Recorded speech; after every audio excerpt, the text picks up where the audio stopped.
Bonjour à tous, donc aujourd'hui nous allons parler du distributeur 6.3. Donc tout d'abord, vous pouvez vous abonner à la chaîne YouTube, ce qui vous permettra de suivre les prochaines vidéos, et vous pouvez retrouver ce cours en version écrite, vous trouverez le lien sous la vidéo. Alors distributeur 6.3, c'est le distributeur que vous avez ici. Donc ça c'est un distributeur de type monobloc, qu'on va retrouver par exemple dans le monde agricole, mais également dans les travaux publics. Donc on va retrouver la plaque d'entrée, où il y a le limiteur de pression, ensuite les tranches du distributeur en fonction du nombre de mouvements qu'on a à faire, et une plaque de fermeture. Donc schématiquement, ça va ressembler au symbole que vous avez ici. Donc on va retrouver la plaque d'entrée avec le limiteur de pression qui protège la pompe, et puis le distributeur. Alors là, j'ai mis qu'un distributeur. Si on a plusieurs distributeurs, on les met les uns derrière les autres, et on va retrouver également la plaque de fermeture. Donc le schéma représente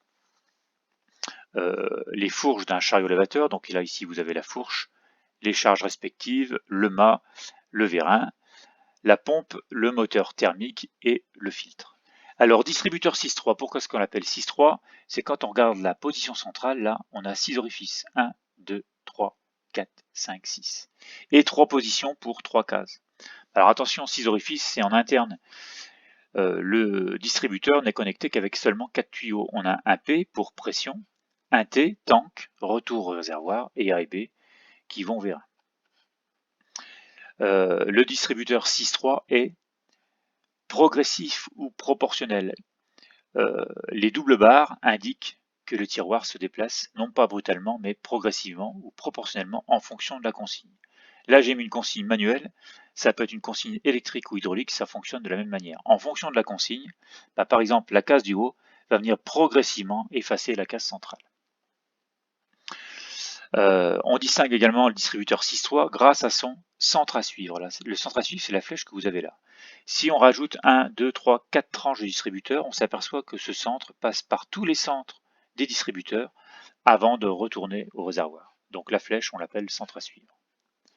En stand-by, lorsqu'on met la pompe en route, le moteur est à régime travail, tout le débit de la pompe, donc la pompe puise de l'huile dans le réservoir, elle débite 30 litres minutes. Le P est fermé, mais on s'aperçoit que toute l'huile retourne librement par le centre à suivre du distributeur. Donc la pompe, elle ne fait que de brasser de l'huile. En sortie de pompe, on va dire qu'une pression résiduelle, les pertes de charge, c'est le frottement d'huile dans la tuyauterie. Lorsque l'opérateur donne une petite consigne, donc on va tirer légèrement sur le levier, la case du haut va venir progressivement effacer la case centrale et faire la liaison donc P vers A et B vers T. Mais le centre à suivre est étranglé, c'est-à-dire que l'huile qui retournait librement au réservoir par le centre à suivre, maintenant est obligé de forcer pour retourner au réservoir. Donc du coup, on monte un peu en pression ici. J'ai marqué 25 bars. 25 bars ne permettent pas de soulever la charge, il nous faut une pression de 100 bars, la charge. Donc toute l'huile retourne au réservoir par le centre à suivre, et la consigne n'est pas suffisante pour soulever la palette et sa charge. Donc ce qui procure une sensation d'effort au niveau de l'opérateur. L'opérateur voit qu'il n'a pas assez de consigne, donc il est obligé de tirer un peu plus fort sur son levier pour pouvoir soulever sa palette. Donc en tirant un peu plus sur le levier, en fait, on vient étrangler un peu plus sur son suivre. Donc du coup, l'huile force un peu plus, monte en pression, arrive à 100 bars et le vérin la charge se soulève. Alors arbitrairement, j'ai marqué 2 litres minute qui vont au vérin et 28 litres qui retournent toujours au réservoir par le centre à suivre. Donc le vérin se soulève à vitesse modérée. Si la charge ne change pas et que l'opérateur joue avec la consigne, il va jouer sur la vitesse du vérin, il va aller plus ou moins vite.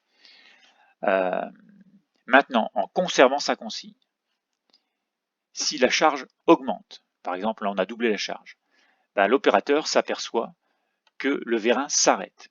Pourquoi? Parce que la delta P, donc la différence de pression aux bornes du centre à suivre, augmente. Avec une charge de 100 bars, on avait 100 bars ici, 0 là.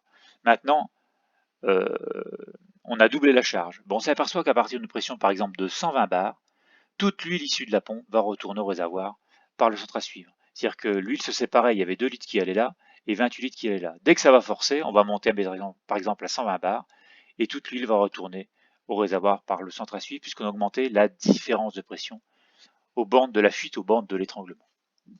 Donc ça c'est issu du théorème de Bernoulli. vous retrouverez des vidéos, des vidéos sur le site. Donc le mouvement s'arrête. Donc l'opérateur, visuellement, il s'aperçoit que ça force plus.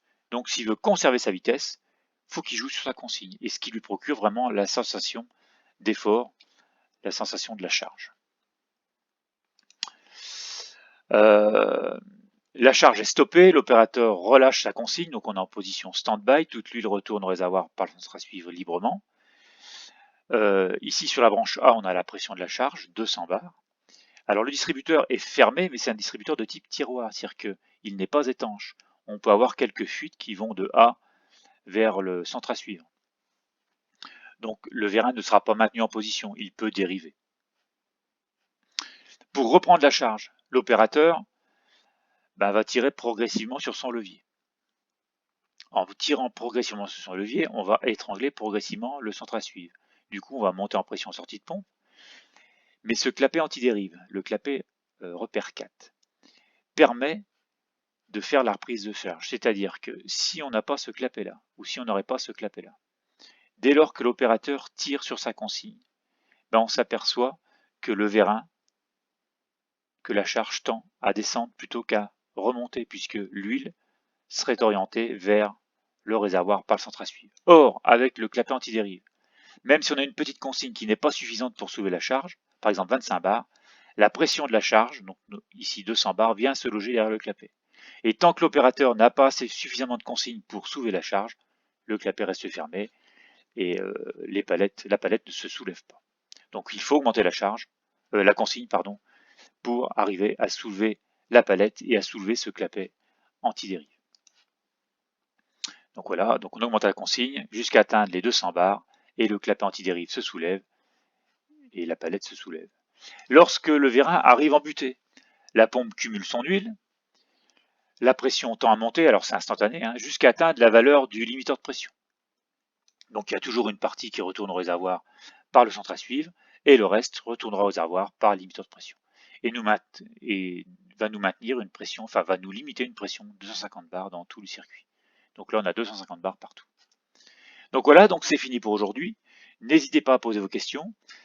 Vous pouvez également aller voir le site internet et retrouver mes autres prestations, formations, conseils, expertise. Je vous retrouve rapidement pour de nouvelles vidéos.